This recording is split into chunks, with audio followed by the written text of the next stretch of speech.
My name is Martin Anderson. I'm currently a technical consultant for Betfair, based out of Australia, in Sydney. I've been with the company 4 years, and for the last 2 years, I was the site architect responsible for the complete rewrite of Betfair.com, our web tier.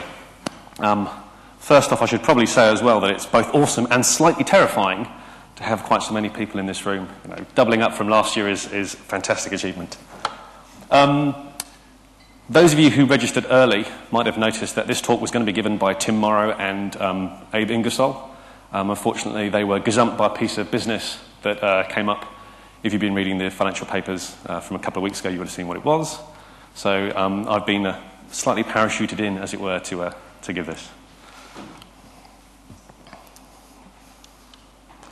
Right, so I've got you guys for about 40 minutes. Hopefully it'll be fairly entertaining for you or informative. We'll cover who Betfair are, why Couchbase was chosen at Betfair, what exactly we're using it for. Towards the end we'll cover a little bit about adopting NoSQL in enterprise. And it's probably worth mentioning there'll be no QA session for this after this talk, but there will be one at 5 p.m. I believe it's 5 p.m, Ali? Yep. And I'll be around the conference all day today, so if you do want to grab me about anything that comes up in the talk, feel free just to tap me on the shoulder. So, Betfair. Who are Betfair? We are one of the world's largest online gambling companies. Started off as a .com startup, 1999, developer and a city trader. Realised that there was an opportunity to sort of create a better way of betting. A real UK success story. We're based in Hammersmith. We've got development offices in the UK, in Romania, in Cluj, in Porto, in Portugal. We've had one recently in San Francisco, and in Australia, both Sydney and in Hobart. Originally, we were all about the exchange, which is our most famous product, but we've also sort of expanded to have sportsbook, which is the standard way of placing bets with bookies, and things like casino, arcade, and poker. Probably worth mentioning the exchange. It's literally what it says on the tin. It's just like a stock exchange, except rather than you trading shares, you are backing and laying, buying and selling on an outcome. So we've got Liverpool versus Swansea here. I think it was an FA Cup match a while ago. And it means if you think that Liverpool are going to lose, you can actually say, I back them to lose, as opposed to trying to support all the other options. Now this becomes very interesting because it allows you to trade within a position. So while that's really useful for the customer, suddenly the onus is put on us because it's a trading application. It's not just a standard betting application. So volumes go up. Customers, the sheer size of this, is fairly impressive. And to give you some numbers on this, our customer base, we've got over 4 million funded accounts. We operate in over 140 locations. At peak, we'll see about 30,000 bets placed per minute. So these are obviously transactional systems. Peak requests per second, 120,000. One of our busiest days was on Saturday, the Grand National, for any betting fans out there. Yeah, and we saw comfortably in excess of that. We're also kind of a bank. We have almost £300 million of customers' money on the books. Whatever we do, it's not just a question of, we've got some data. It has to be secure. It has to be accurate.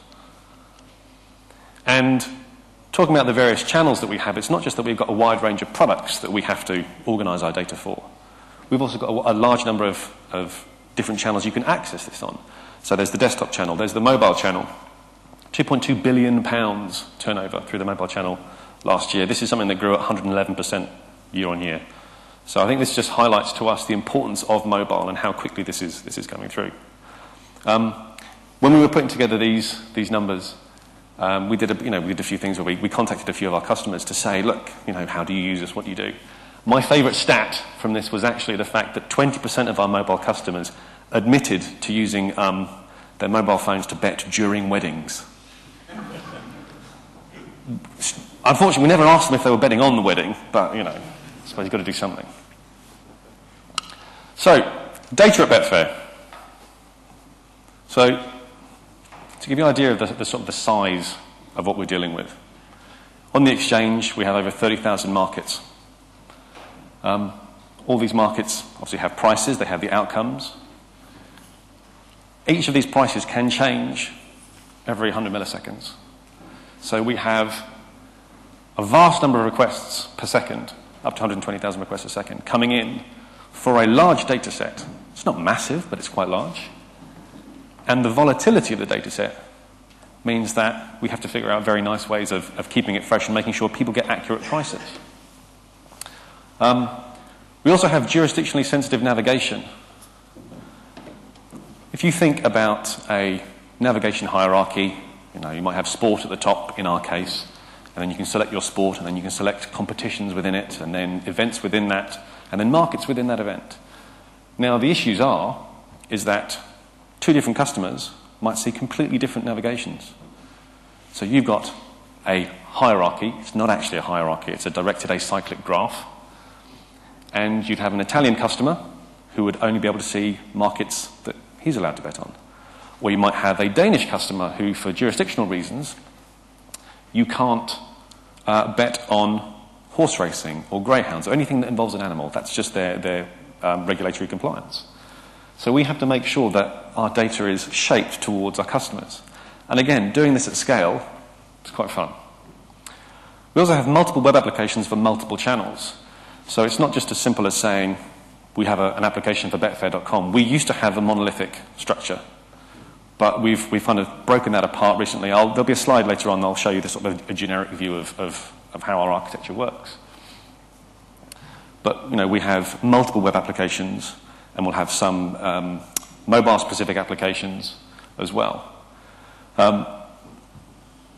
The data I've been talking about so far is pretty much to do with the exchange, but we also have a fairly large amount of data as regards to the other products I've mentioned, so the poker, the casino, and the sports book especially. And as I mentioned earlier as well, some of this data is transactional. On the operational monitoring side as well, we're huge fans of operational monitoring. We have a large amount of data, we have dashboards everywhere so people can see what's going on. And we have a sort of, given the scale that we operate, logging data somewhere in excess of 500 gig a month. And that's not even including the historical pricing data as well. So if you've got 30,000 markets potentially moving every 100 milliseconds, that quickly blows up, especially if you want to have sort of historical data sets. I don't know, is anyone from Bloomberg and Reuters in the room? It's a similar sort of issue. So, before we sort of dive into our sort of the Couchbase side of things, probably worth mentioning this as well. So our technology, big users of JVM, we like it. It's fantastic for heavy server workloads where there's a lot of concurrency. We understand it really well. The ops guys know what it's like. We run Linux on commodity hardware. We don't have anything, any special hardware anymore. We used to. We've moved away from that. And we also have a very heavy use of virtualization and private cloud. We can't use public cloud for various regulatory and compliance reasons. So that's the sort of that's the ecosystem in which any data persistence solution that we use will have to fit. On the data storage side, we're big users of Oracle. We've also got some Infomix and MySQL, and we already have we've already had some NoSQL prior to adopting Couchbase. So, relational databases. We love Oracle. Probably not an unusual comment to hear, possibly at a NoSQL conference, but it is the lifeblood of our transactional system. It's fantastic. Can be really highly performant. We've got some great performance out of it. It's well understood within the company. Very resilient. As I said earlier, we're effectively a bank. Who would be happy if their bank went down? We have to. We're in the business of keeping the doors open. If we make mistakes, and let's be honest, we all make mistakes. it makes the news, and we have a lot of very unhappy customers. We do have other relational DBs, but they're pretty much wrapped in other integrated products. So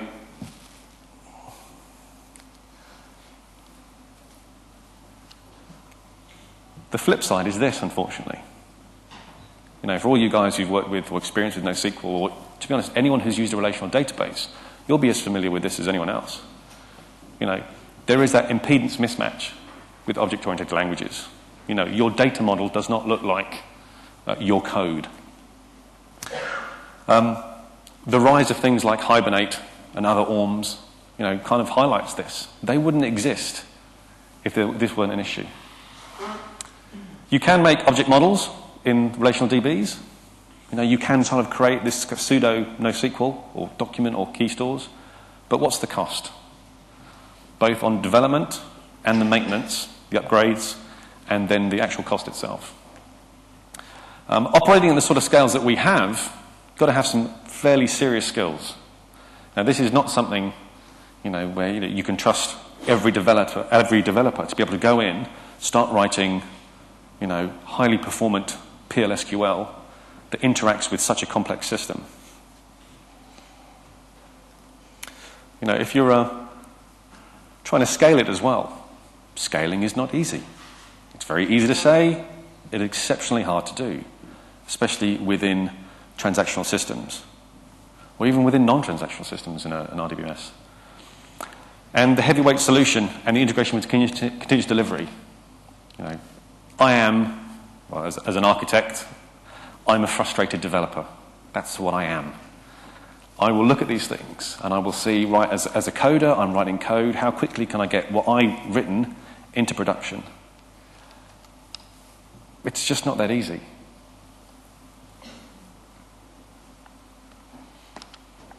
So, what about NoSQL?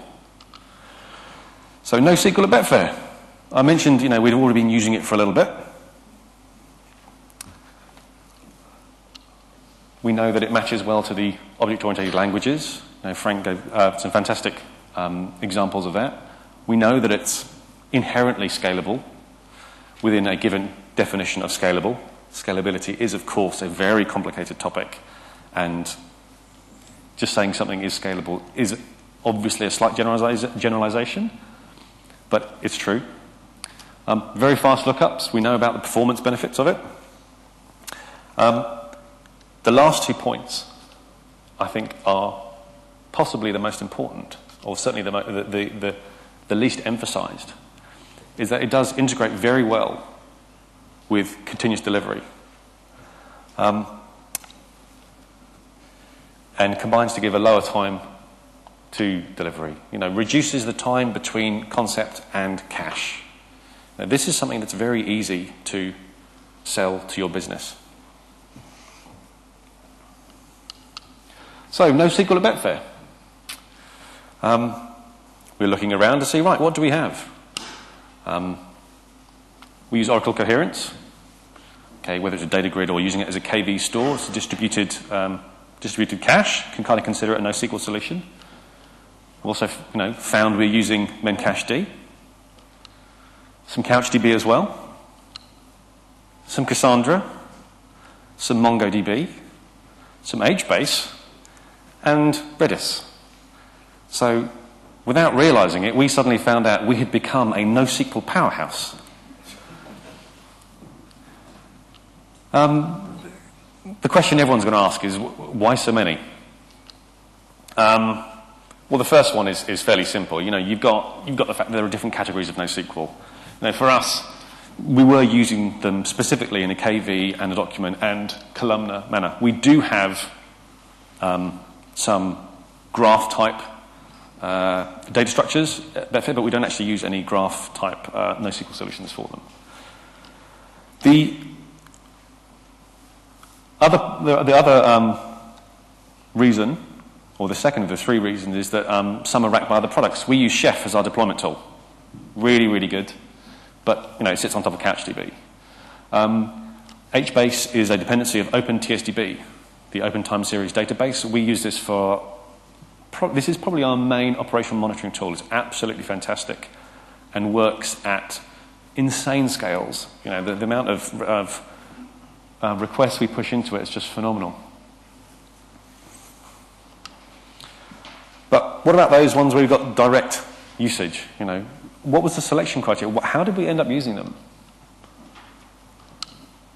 Well, the reality was that, as I'm sure you know, we've all experienced, sometimes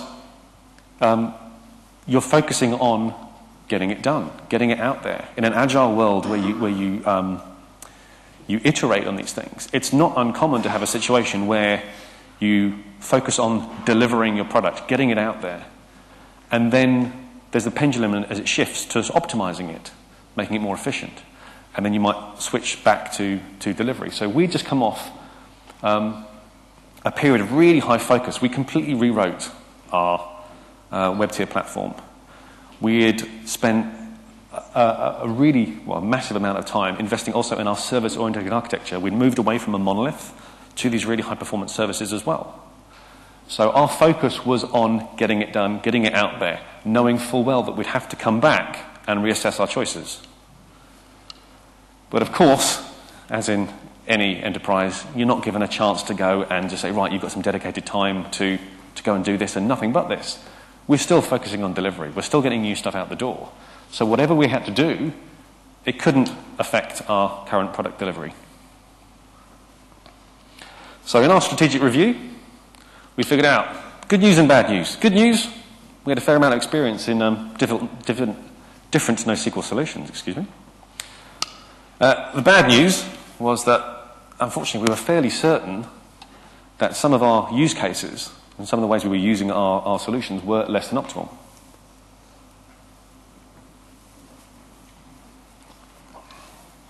So, what we did was an adoption and assessment process. You know, it's not that difficult. 2 questions. What are your use cases? And what would be the optimum solutions? Now, while they're simple questions, they're actually quite difficult to answer properly. Your use cases, right, fine, you've got your current use cases, you've got the ones you're fairly certain of, and then there's the kind of far-off ones where you think, yeah, that would be really awesome, but are we really going to need it? Is this a case of Yagni? And then when you look at your solutions, well, what's the important part of your criteria? How many criteria do you have to focus on? Which ones are the real make or breaks or when you're selecting a product? So, on the assessment process, trying to figure out what product we're going to use,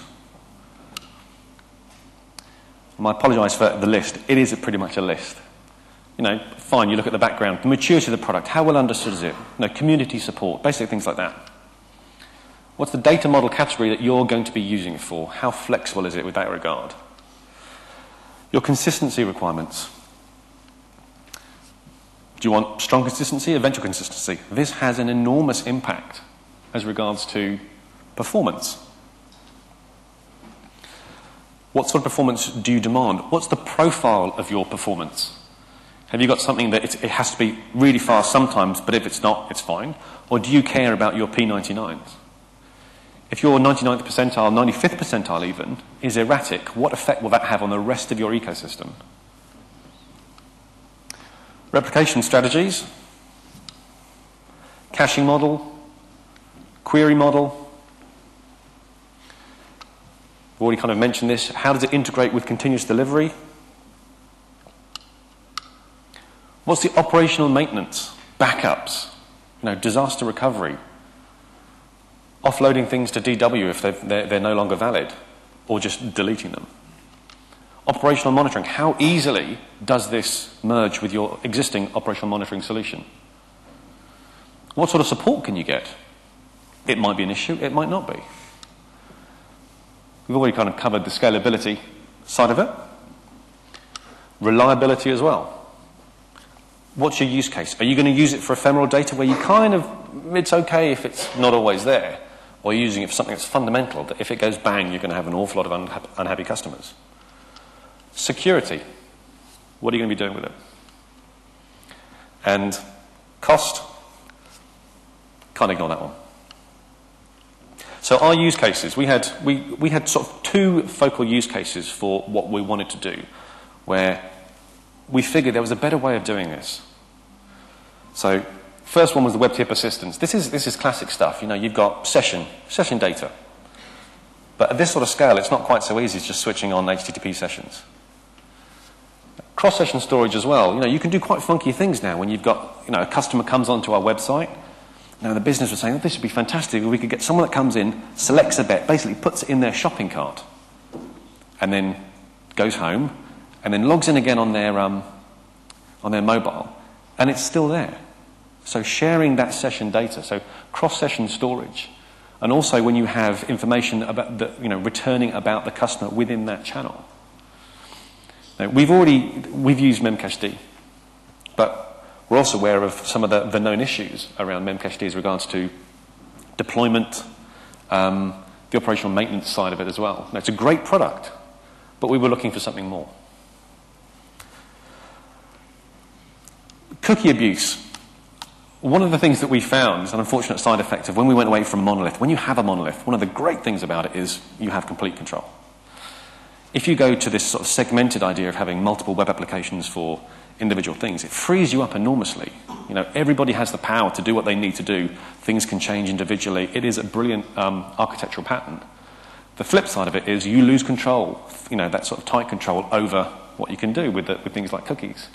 And you can very quickly end up in a situation where you either have magic cookies, where someone's put in a cookie in there, didn't document it, and you have a pipe-separated series of magic numbers where you know what the first one does, and the fifth one, you've got no idea what the middle ones are. Or you have a situation where so many cookies have been generated by the individual web applications that you can get overflow in certain browsers, and you end up losing, specific cookies. It's the sort of the hostile environment you have in the web, and the fact that you have to deal with different browsers and their different behaviors. Now, we actually already had a NoSQL solution for this. We were using Cassandra. The second use case was user preferences. Now, this really is kind of very simply a map or a multi-map, a map of maps of keys and values to say this is how the customer wants the site to behave when they're there. You might have, in the simplest case, part of the site that you can minimize. When they come back to the site, that's minimized every time. So the site is, you're shaping the experience to what they want. Historically, this was part of the customer account because it was just, we had a single channel. We had the web application, and that was it. But now we have all these individual applications and mobile-specific and native applications. You couldn't do that anymore. It just made no sense. And we were using the relational DB as the solution for that.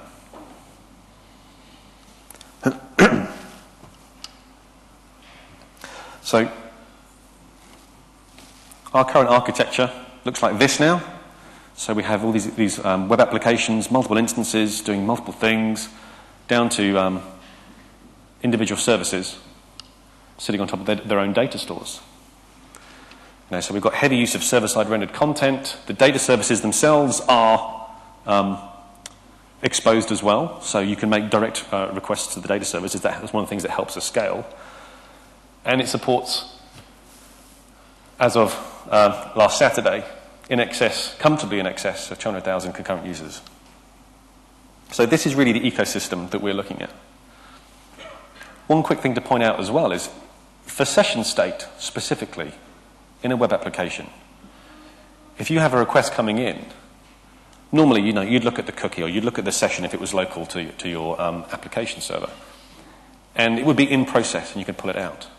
If you're going outside of your process to get that data, it's got to be quick. It's got to be quick every time. So our selection criteria with this had to be high performance, especially deterministic performance on our virtualized infrastructure. Strong consistency, had to scale, had to deal with the scale that we have right now and our expected scale for the future. Schema flexibility, we absolutely wanted that. We wanted multi-tenancy. We wanted it to be simple.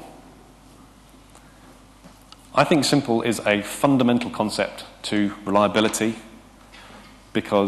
and in fact continuous delivery as well. If you're doing continuous delivery, everything has to be automated. If something has to be automated, it has to be deterministic. The easiest way to get deterministic behavior is to make it simple. If it's simple, there's less things to break.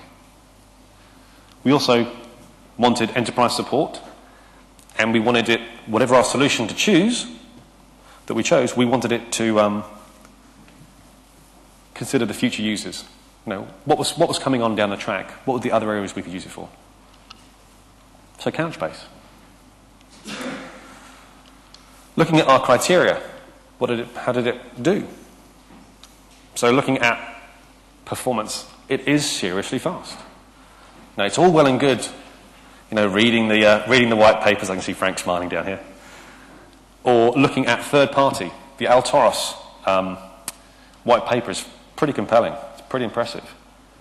But it's when you take it into your own system, with your own network setup, and your own infrastructure, and your own virtualization, hypervisors, all that magic there. And you see that it does work the way it's supposed to. That's really cool. The deterministic behavior, so really fast P99s, that's brilliant. That's exactly what we needed. You know, there's some other cool things, like, you know, the cache ejection, you know, overspilling into disk. Certainly, if you're working in a virtualized environment, that's really important. Maintenance and avoiding cold cache, you know, we've seen this before with memcached. And as I said earlier, it's ideal for our architecture. And far better than our current solution. We used Cassandra because it was available. We knew it. We'd used it for something similar previous to. We knew other people that had done it. Netflix are one example of people that had done it. They wrote 2 articles on their website. There's one in 2011 where they talked about scaling Cassandra up to, I think it was 1 million writes a second on EC2 for stuff like session data.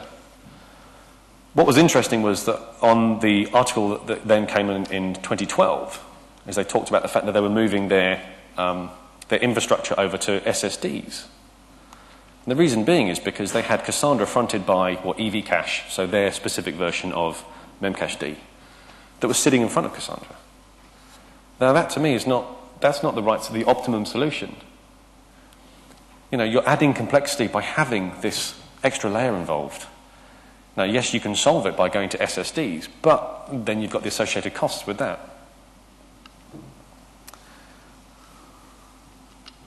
The scalability side of things. We are very impressed by how Couchbase scales. You know, the fact that we can add nodes under load and see no noticeable change in performance is a huge benefit. The manual rebalance also gives us control, so when you have a highly loaded application, you know, you're not going to see something fold and get a cascaded failure.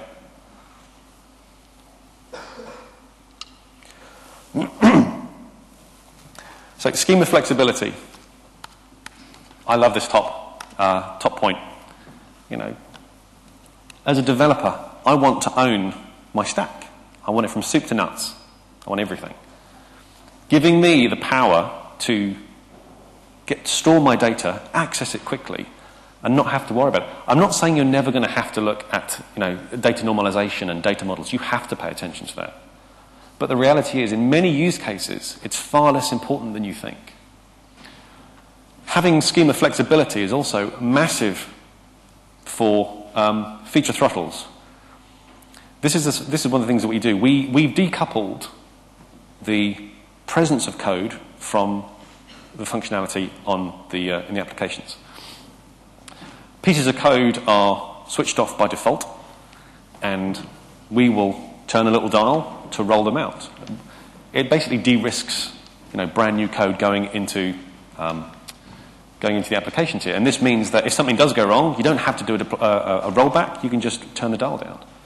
For this to work, it means that your underlying data schema is constantly in a state of flux. Doing it with a relational database, very, very difficult. It's also a fact that, you know, in your development team, you don't have to have quite so many DB developers and DBAs, guys who are used to using things like DB Tuner to make sure that your database is working as it should be. And specific to our use case, it allows user preferences to deal with A/B tests. We'd have a situation where If you look at a page, you might have two different users looking at the same page, except one's subtly different. It might be ordered differently. Or you might have a different instance of something like the bet slip. The bet slip for us is effectively our shopping cart for bets. We rolled out a brand new version. It had a different persistence mechanism. It was very easy for us to do that. We didn't have to worry about creating dual schemas, sort of, to support both different behaviour from the same part of the application. That was very easy to do.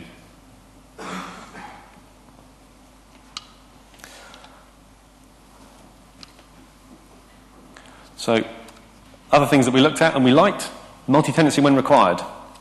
It just makes it simple. Having multiple buckets, it's like having multiple databases on your physical server. The fact that it's stable and resilient. The reality is at some point you will always lose data, but we found it to be really, really good. Previous experiences we've had, single point of failures, something like HBase. If a name node goes down, system goes bang. We had an incident with Cassandra, nothing to do with Cassandra. But one of the hypervisors locked up and went into read-only mode. So we had our ring of nodes in Cassandra. One went read-only.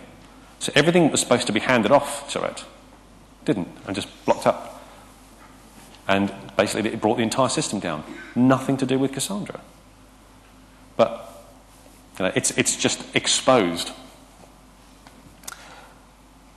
I've already mentioned the simplicity for devs and ops. The support we've had has been fantastic. Working very closely with guys like Perry, it's been really, really great. Elasticsearch integration. One of the things we're looking to do in the future is Elasticsearch integration. I believe that Chris Wood will be talking about it in one of the topics. I'll be definitely in that session. And security. We have a standard pattern for us that we secure data sources with a service layer. It just means that all our NFRs, our non-functional requirements, we already know how that'll work. Continuous delivery. This a very simple example of how it works. You've got two different teams on the left-hand side. They're pushing changes through. We might do 50, 60 builds a day.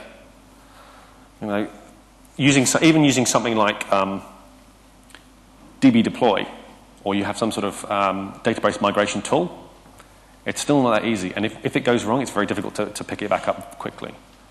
But we found it's incredibly easy for us to push things straight from dev using, you might have Couchbase on a specific environment. It might be on the developer's machine. We had instances where, in Australia actually, we had a dev team who didn't have access to the dev environment for whatever reason. So everyone just spun up nodes on their own machines, worked on that temporarily, and then shifted everything across when they needed to. And it was very easy for everyone to merge their changes because they didn't have some massive centralized schema that they had to all operate towards. In fact, in that case, that was a team, so there was a disconnected team in Australia and a team in Portugal operating at the same time on the same schema, or what ultimately became the same schema. And merging it was very simple.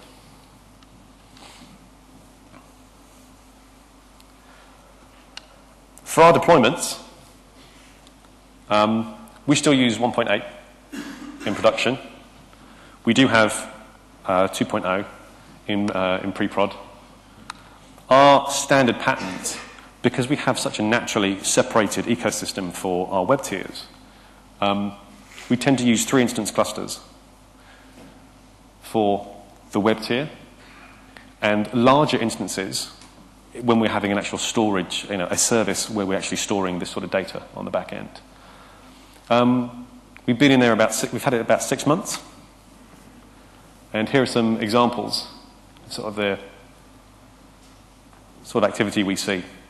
This is actually fairly typical for us. Admittedly, that is the Grand National Day, the big spike.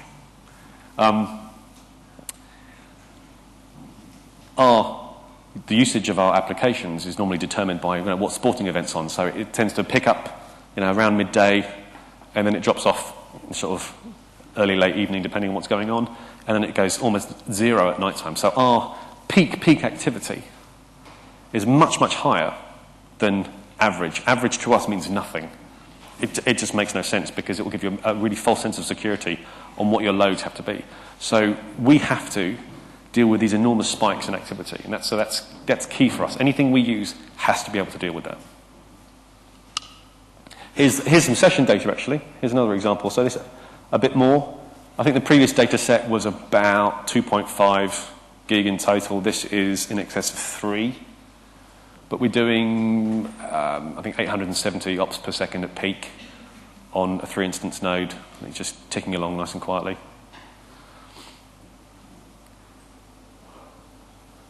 And here's another one. Here's the bet slip. You can see lots of activity there. Peaking up at 600 again, that was the Grand National. But this is ideal. The visibility that you get from this is fantastic, and you can see there's quite a high number of ops per second. And of course, this is just a sample of what we have. We've got all these individual data buckets, and they're all being hit simultaneously. So there's quite in sum total, there's a fair amount of data going through. So, Couchbase at Betfair. Couchbase is now our strategic document NoSQL solution. We use it as much as possible for session state, cross-session, and service storage for when we have specific, key-valued or ID entities. Where we can say, right, as was mentioned earlier, if you've got a car, don't break it apart. Store it in the document. You can pull it out, mutate it as you like, and then replace it. We have plans to use this in other areas, but we're quite a conservative operation. We want to see how it operates or how stable and resilient it is over time. We think 6 months is good. We've been very happy with it so far. But we'll maybe come back next year and talk about what we've been doing then. On sort of final points, introducing NoSQL in enterprise, I think it's actually a bit more of a challenge than introducing many other technologies. The issues are, because it's an umbrella term, if you come in and say, I want to use this will be fantastic, people will directly challenge you and say, but we've already got one of these. And then you have to remember to explain, no, it's an umbrella term. There are so many different flavors. Even within the categories of KV, document, columnar, and graph. I nearly forgot one then. You've got to look at your consistency models, your query models, your caching models. All of these will combine to give you what is ideal for your use case. Selling the business benefits. If you can show that you will reduce your delivery time, business will love it. But you have to be able to show that. You have to present this in a way that the business will understand. And we did this by presenting them with both the use case, or the use cases in our case, and the assessment of the candidates. We went in with 3 candidates, and we said, look, we've looked at these, as well as all the ones we were already using. I said, for us, this was the clear winner. When you get it out there as quickly as possible. You'll only really understand how it works for you once you get it into production. Spend as much time as you're given doing the research work, but ultimately how it operates in production is, it's the gold standard. And the final one is, we all know this, but it's not choosing about what's cool. Unfortunately, I think NoSQL's been sort of tarred with the brush of it's a cool technology. And some of the business people will dismiss it because you think, well, it's shiny, it's new, you just want to use it. No. It has a demonstrable benefit to the business. It makes the life of the developers that much easier, the ops guys much easier. Takes the load off the DB guys. There will always be requirements for relational databases in business, but let them be the requirements and no more. Free up everyone else to do the job that they want to do. And that's it. So thank you very much for your time. I'm on Twitter as MDJ Anderson. If you have any questions, please grab me. Any interesting questions and answers that answers that I think are interesting, I'll make sure to tweet them or tweet links to the various answers. Okay, thank you very much.